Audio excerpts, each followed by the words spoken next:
Good morning, good morning, good morning, good people. Here we are today. What is that? Good morning. Here we are today at Department of Career Services, where our goal is to help our students and other interested people on their journey through life. No big deal, just to help you set your direction. Where do I want to go? If you have a belief that I have a soul that continues after death, and you got to start with it either matters what I'm doing now as to where I end up, or go next, or it doesn't matter. And if you decide it does matter, which is what all religions tell us, that what we do here echoes in eternity, if you believe that, then we're here to help you choose the direction, head in the direction, but you've got to do the work. So that's why we is here. Today is Wednesday, July 16th. Wow. And so the month is more than half over now. Today is the day we have our volunteers breakfast. And today is the last day before work starts, as it appears. So I will be out there today. Hopefully we'll have 9 people starting tomorrow. I have to figure out how to do the podcast. Yeah. Right. That's going to be tricky. Well, a lot to think about between today and tomorrow. That's for sure. Today is going to be short because it's our volunteers breakfast at the Methodist Church. Come one, come all. And let's just get right into it. So our theme for today is addiction, what you think is probably wrong. So this is day 3 of week 1. Week 1, day 3, our neuroscience-oriented approach to success. Answering 2 questions, fundamental questions. Who am I? Why do I behave the way I do? In the context of this, life is a journey, and it's an adventure. Have an adventure of your lifetime, as Jordan Peterson says. Life is an adventure, so we're here to help maximize that adventure. And the easiest way, I think, to describe it is like it's a adventure, and you're going to be on a ship, but you've got a boat, but you've got to build the boat. You've got to build the boat that's going to take you on the adventure. So it's like, how big is the boat going to be? And you want it to be as big as possible because you can have more of an adventure. You can have more supplies, more of a cargo hold to keep the treasures that you've acquired. The trip is going to be much better, but you need more people, and you have to be a better sailor. So week 1 is overview and orientation. Week 2 is building the boat. So it's really understanding, how does my brain work? Week 3, how do I get people on my boat? And week 4, pick a time. Week 4 is the journey is afoot. I'm on my way to my first therapy session.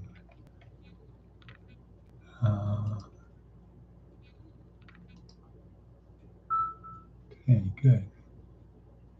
Boom. All right. So,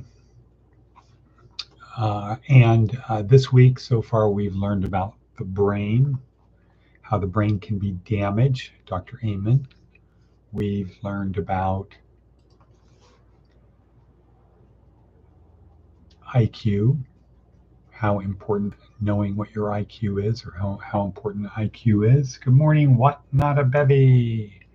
How are you in Fort Jacks? How's the weather, etc., etc.? Next is, so for Monday, Dr. Amen, yesterday IQ, today is addiction. This is a big one. We're going to do it quick. So addiction, everything we know is probably wrong. It's a great story. But let's move on to other things. First, get some of these things out of the way. Advice from an 80-year-old: count your blessings. It's easy, especially when you're in a stage 1 tribe, life sucks, or stage 2, my life sucks. It's hard to count your blessings. But that's the orientation we should take. At least I'm alive to try to solve these problems. At least I have the ability to notice I have a problem, etc.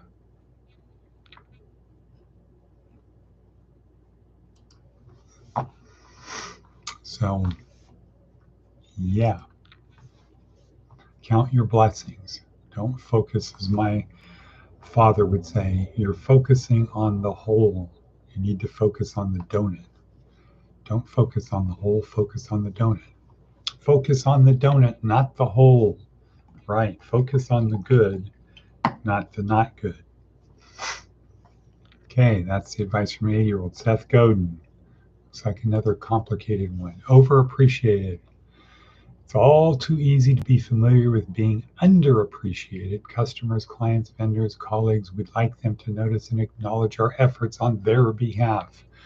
When we pay attention to appreciation, it's easy to come to the conclusion that there's rarely enough.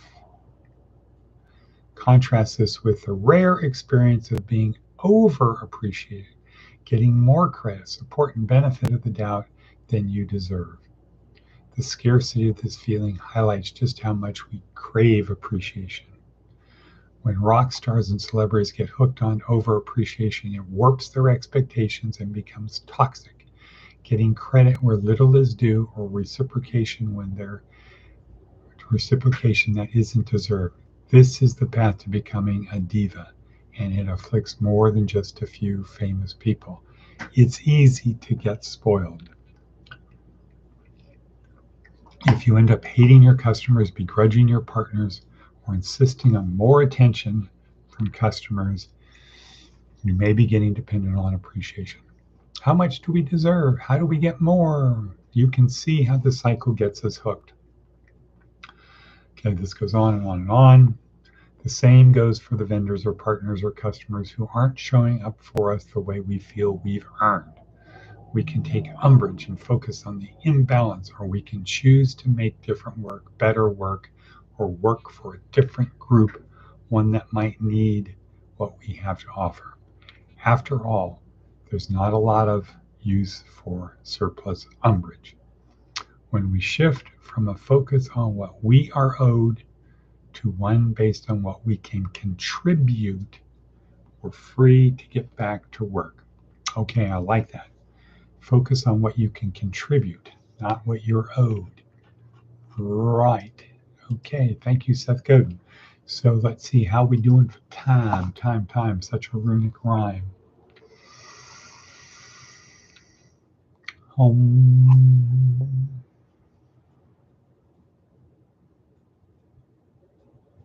Okay. It looks like Johann Hari may have cracked the addiction problem. Why? 1, very high IQ. 2, he was addicted. He had skin in the game. He had a motive to try to understand addiction. He had an event occur that took everything away because of his addiction. He was educated properly. So you take somebody who's educated, who has money, that's motivated, and they're going towards sainthood, whatever that means. So the story about Johann Hari is very interesting, but we don't have time for it right now. However, he looked at the addiction story and said, no, something's wrong with that.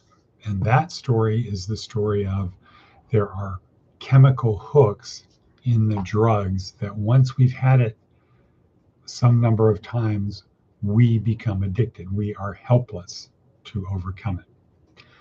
And he looked at it and said, there's something wrong with that because it's not always consistent.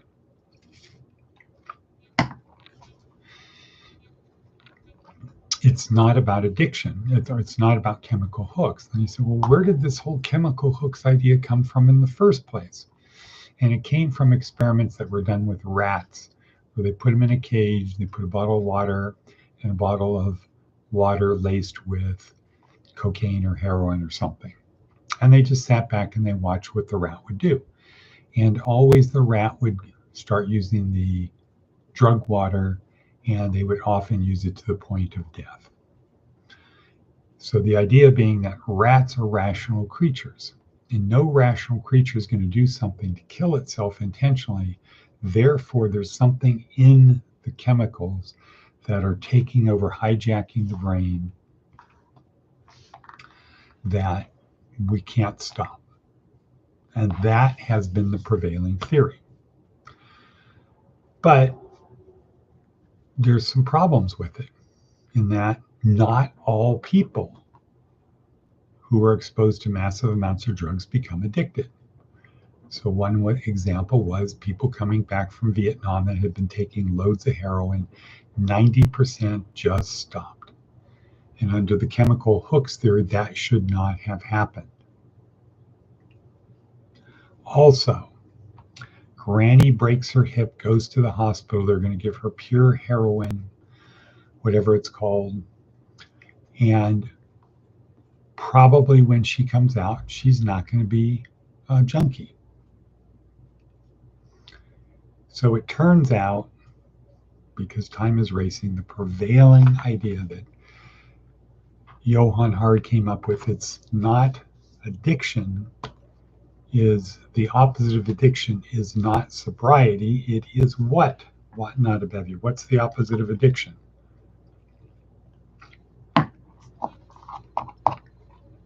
The opposite of addiction is connection. Correct. Ding, ding, ding.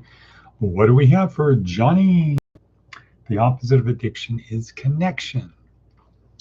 And if we think about this out there in the real world of so-called men and machines, not so-called men and machines, the so-called real world of men and machines, there's the organization, or a couple of organizations that deal with addiction, and their basic approach is connection.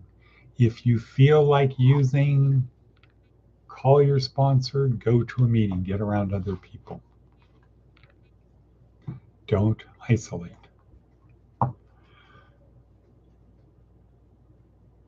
And from a neuroscience perspective, if you look what's going on with the chemicals in the body, what is happening when you are wanting to use, you have a high level of dopamine, and it's released targeted on the thing you're addicted to. This isn't just alcohol and drugs. This could be work, pornography, gambling, shopping, your cell phone, whatever.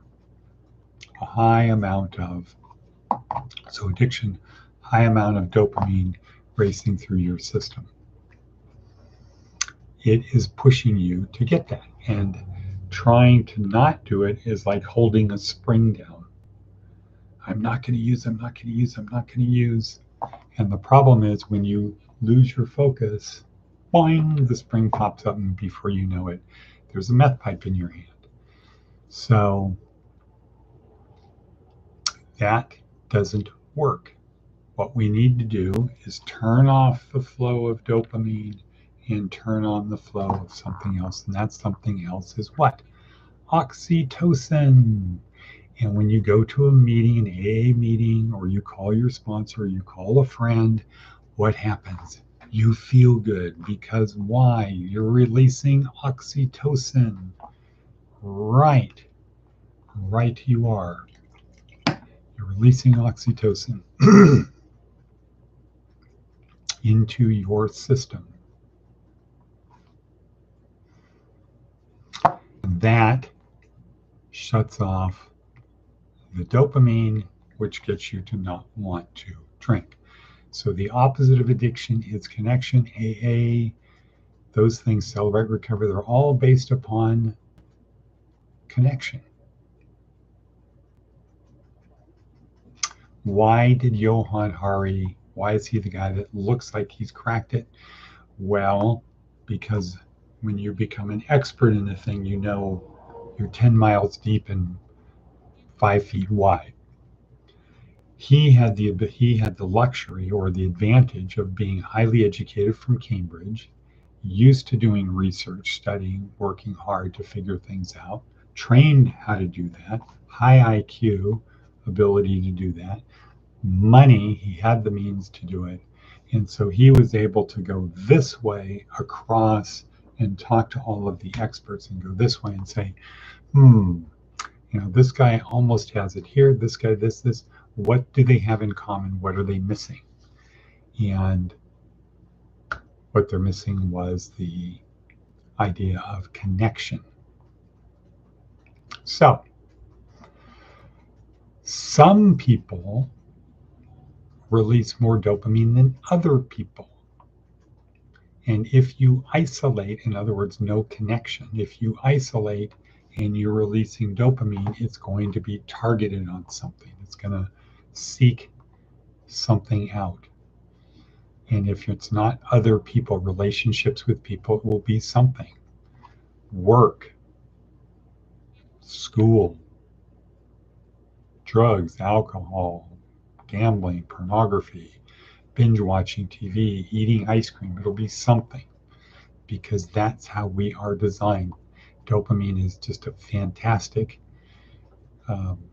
chemical that can be a great tool for us, a weapon, but a tool. We want to use it as a tool to get us to get stuff done. We want to use that dopamine to do it. And for people out there who are potheads, well, no, not that, just potheads, that's one way to shut off the dopamine. Turn it off, baby. And then when you're otherwise, then you're motivated. But then, so with that being said, I'm going to call it quits because I got to get on the peloton and get to our breakfast. Leave at 7, leave in about 45 minutes to pick up the guys for breakfast. Okay, and with that, I'm going to say and cut.